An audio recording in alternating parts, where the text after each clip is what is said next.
퇴근하고 배민 라이더나 쿠팡이츠 배달 파트너 같은 배달 알바를 하는 사람이 늘었다고 합니다. 이렇게 직업을 둘 이상 가진 사람을 엔잡러라고 하는데요. 2030 세대에서 크게 늘고 있습니다. 뉴요커가 조사한 직장인 부업 실태 조사에 따르면 조사를 진행했던 430명 중 48.4%가 부업을 하고 있고 그중 82.5%가 추가 수입을 위해서 부업을 한다고 답변했습니다. 여기에 더해 MZ세대는 거지방 같은 커뮤니티를 활용하며 자신의 지출 내역을 공유하고 커뮤니티 사람들에게 소비를 허락받는다고 합니다. 심지어 거지맵이란 지도도 있다는데요. 실제로 들어가 보니 고물가 시대에 극가성비 식당을 모은다는 컨셉이더라고요. 지역별로 가성비 식당을 찾을 수 있어서 좋았습니다. 재밌게 말씀드렸지만 투잡, 쓰리잡을 뛰고 짠테크를 하는 청년들의 모습을 보면 더 이상 월급만으로는 살아갈 수 없는 세대라는 게 느껴집니다. 영상을 업로드한 오늘은 5월 1일 노동절입니다. 마땅히 쉬어야 할 오늘조차 수많은 청년들은 거리로 나와 투잡을 뜁니다. 이번 영상은 2030 직장인들이 엔잡러로 내몰리는 원인이 무엇인지, 첫째, 양질의 일자리 부족으로 발생한 고용의 불안정, 둘째, 자산가격 폭등으로 인한 노동가치 하락, 셋째, 고금리, 고환율, 고유가로 인한 물가 폭등을 기반으로 알아보겠습니다.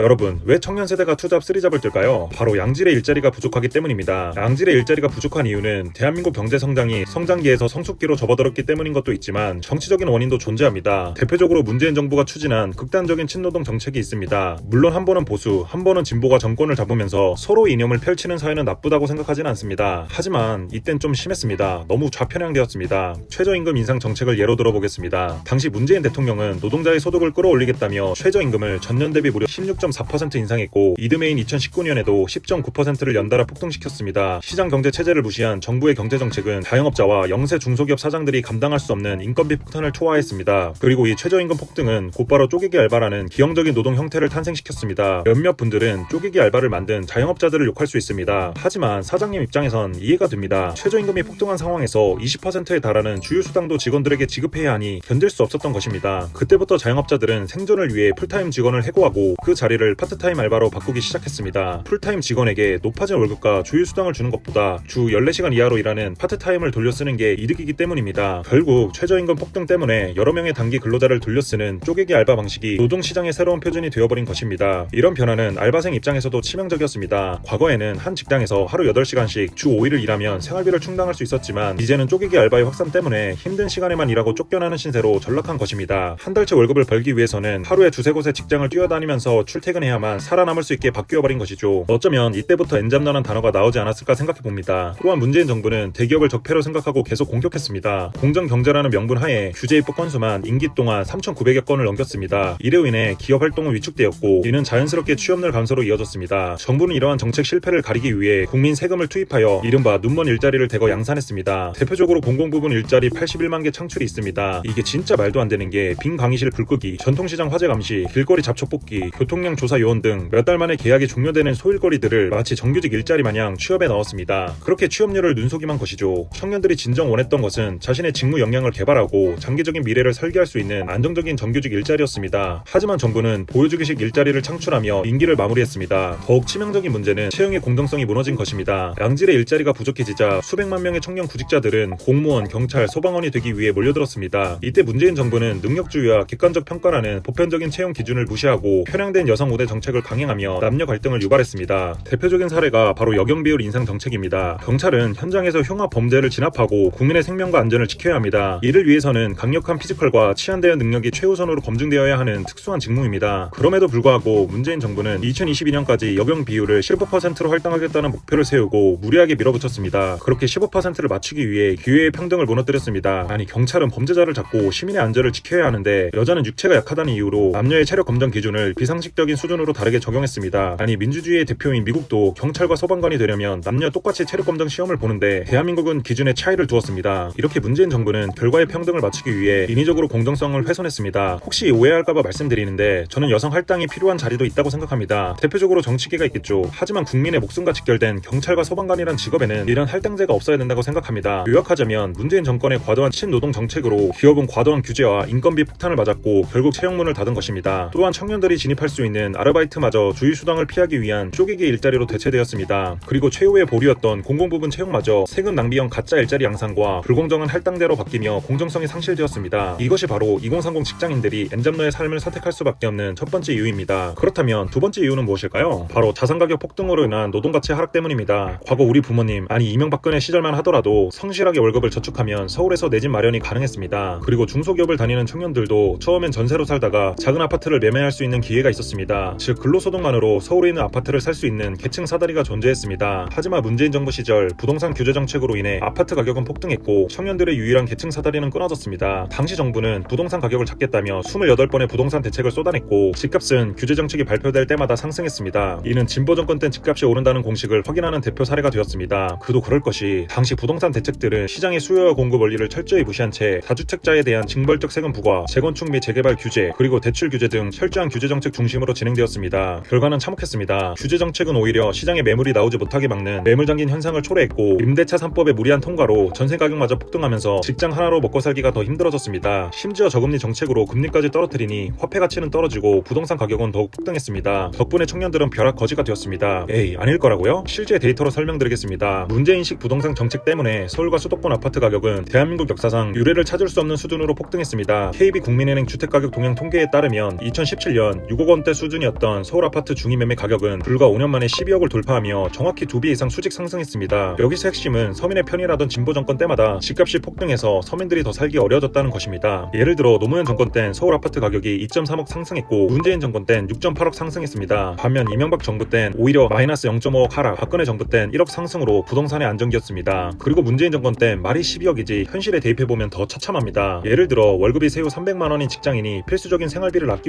매월 150만 원을 저축한다고 가정했을 때 1년에 모을 수 있는 최대 금액은 1,800만 원입니다. 이 사람이 12억 원짜리 아파트를 순수하게 근로소득만으로 매입하기 위해서는 무려 66년 동안 일해야 겨우 아파트 한 채를 살 수 있다는 계산이 나옵니다. 물가 상승과 화폐 가치 하락은 계산에 넣지도 않은 가장 보수적인 수치임에도 불구하고 일생을 바쳐도 도달할 수 없는 불가능의 영역이 되어버린 것입니다. 문제는 자산 가격은 폭등했는데 근로소득은 머물러 있는 괴리로 인해 성실하게 일하던 청년들의 절망감이 커졌다는 것입니다. 충분히 이해되는 게 문재인 전만 하더라도 근로소득과 은행 대출로 내 집을 마련하는 것이 비교적 쉬웠습니다. 그리고 조금씩 상급지를 이사하며 자산을 증식하는 것이 충분히 가능했습니다. 즉 근로소득이 자본을 형성하는 가장 확실하고 안전한 수단이었습니다. 그러나 부동산 폭등기를 거치며 이 공식은 완벽하게 산산조각 났습니다. 내가 1년 내내 뼈 빠지게 일하고 상사의 눈치를 보며 1,000만 원의 연봉 인상을 이루어내는 동안 이미 집값은 1억에서 2억이 올라버렸습니다. 일하면서 흘린 땀방울이 아파트 가격의 속도를 따라잡을 수 없다는 사실을 알아버린 청년들은 다른 선택을 했습니다. 누구는 코인, 누구는 주식으로 눈을 돌렸습니다. 그리고 투자를 하지 않는 청년들은 일을 하면서 또다시 다른 생각을 갖게 되었습니다. 그게 바로 부업인 것입니다. 물론 삼성과 하이닉스 같은 대기업이라면 지금 직장에 뼈를 묻고 올인해도 나쁘진 않습니다. 돈을 많이 주니까요. 하지만 대부분의 청년들은 중소기업에 다니고 있고 거기서 받는 월급으로는 내 집 마련이 불가능하기에 프로 엔잡러가 되는 것입니다. 그 결과 직장에서는 해고당하지 않을 만큼의 최소한의 업무만 수행하고 조직에 대한 충성을 거부하는 이른바 조용한 사직 현상이 트렌드로 자리 잡았습니다. 그리고 본업에서 아낀 시간과 체력을 본업 외에 부가적인 현금 흐름을 창출하는 데 쏟아붓고 있습니다. 결국 부동산 가격 폭등은 거주 비용이 올랐다는 지표를 넘어 한 국가의 경제를 지탱하는 직장인들의 근로 의욕을 꺾었다는 부작용을 낳았습니다. 이렇게 자산 가격 폭등으로 인한 노동가치 하락이 직장인들에게 엔잡을 강요하고 있습니다. 그렇다면 마지막 세 번째 이유는 무엇일까요? 바로 고금리, 고환율, 고유가로 인한 물가 폭등 때문입니다. 현재 우리들이 겪고 있는 생활비 폭등은 이 세 가지 악재로 인한 구조적 인플레이션입니다. 물가가 올라갔다는 것은 실질 임금이 낮아졌다는 것이고 그만큼 살기 팍팍해졌다는 것입니다. 심지어 모으는 것보다 나가는 게 많아서 적자가 생길 수도 있고요. 이런 이유로 직장인들은 살기 위해 투잡을 시작한 것입니다. 고금리, 고환율, 고유가의 출발점은 고금리입니다. 고금리의 중심에 미국이 있습니다. 미국은 자국 내 인플레이션을 통제하기 위해 기준금리를 인상했고 현재 대한민국보다 높은 수준의 금리를 유지하고 있습니다. 이렇게 되니 한국 시장에 투자했던 외국인 자본을 비롯한 전 세계 투자금이 달러로 환전되어 미국으로 빨려 들어가게 됩니다. 그 결과 원화의 가치는 상대적으로 하락하여 원달러 환율이 1,500원을 왔다 갔다 하는 것이죠. 원화 가치가 거의 녹아내리고 있습니다. 물론 잠시 짚고 넘어갈 점은 원화 가치 하락은 단순히 달러 가치 상승 때문만은 아닙니다. 전 세계를 보면 미국 달러의 가치도 떨어졌기 때문입니다. 여기서 원화 가치 하락의 이유를 다 설명드리면 주제에 벗어날 수 있어 금리 차이 정도로 한정 짓겠습니다. 다시 본론으로 돌아와서 여기서 미국과 이런 전쟁으로 고유가라는 변수가 추가되었습니다. 문제는 대한민국은 원유와 천연가스가 한 방울도 나오지 않는 나라란 겁니다. 사실상 모든 에너지의 100%를 수입하는 자원 빈국인 것이죠. 즉 고환율에 고유가까지 만나니 수입 물가는 폭등하게 됩니다. 이렇게 폭등한 수입 원가는 국내 유통망을 거치면서 전방위적인 물가 상승을 야기했습니다. 원유 가격의 상승은 단순히 주유소의 휘발유나 경유 가격만 높이는 게 아닙니다. 문제는 운송비입니다. 예를 들어 해외에서 수입하는 밀가루, 식용유, 설탕, 육류 등의 식재료를 화물선으로 실어올 때 막대한 해상 운송비가 얹어집니다. 그리고 항구에 도착한 식자재를 전국의 마트와 식당 창고로 실어 나눌 때 물류비가 추가됩니다. 대형 화물 트럭의 경유 가격이 높아졌기 때문입니다. 이뿐만 아니라 국내 농가에서 사용하는 화학 비료의 가격까지 모조리 국제 석유 가격에 연동되어 있습니다. 그 결과 직장인들이 점심시간에 매일 사먹는 국밥, 비빔밥, 냉면 등 외식 물가가 20에서 30%씩 폭등하는 이른바 런치플레이션이 발생한 것입니다. 저희 동네만 해도 순대국밥은 이미 10,000원이 넘었고 9,000원이라고 하면 해자가 되어버렸습니다. 이러한 물가 상승은 다시 직장인들의 실질 임금 삭감으로 이어졌고 결국 투잡을 뛰는 구조를 만든 것입니다. 오늘은 직장인들이 노동절마저 반납한 채 투잡과 엔잡을 뛰는 원인을 알아봤습니다. 여러분은 왜 이렇게 많은 직장인들이 엔잡러가 되었다고 생각하시나요? 댓글을 통해 의견을 남겨주시면 감사하겠습니다. 영상이 유익하셨다면 구독과 좋아요 부탁드립니다. 그럼 다음 영상에서 만나요. 안녕.